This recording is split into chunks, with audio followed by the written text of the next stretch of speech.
Goladara police સ્ટેશનમાં શ્યામસૃષ્ટિનગર પાસેથી એક દિવાકર તિવારી જે ફરિયાદી છે એનું 4 થી 5 માણસોએ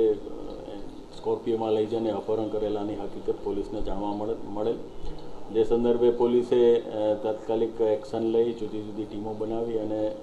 શોધખોળ કરતા ડિંડોલીના સોહમ સર્કલ પાસેથી આ જે ફરિયાદી છે દિવાકર તિવારી એને છોડાવેલ બાકીના જે માણસો હતા એને પણ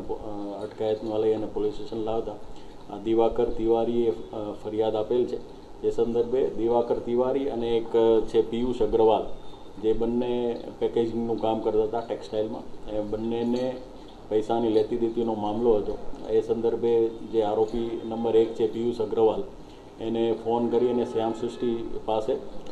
ગોળાદરા ખાતે આ જે ફરિયાદી છે એને ફોન કરીને બોલાવે ત્યાં બોલાવતા અન્ય ત્યાં 5 થી 6 માણસો બીજા પણ હાજર હતા એટલે એ લોકોએ એની સાથે મારામારી કરી અને એને એક સ્કોર્પિયોમાં બેસાડી અને ત્યાંથી લઈ ગયેલ અને પોલીસે તેને અટકાયત કરી અને તમામને અત્યારે જેલના સળિયા પાછળ નાખેલ છે અને આ સંદર્ભે વધારે તપાસ ગોળાદરા પોલીસ સ્ટેશન કરી રહી છે આ જે 5 વ્યક્તિઓ છે એનું નામ છે સંજય, પિયુષ, વિવેક, લકી અને એક છે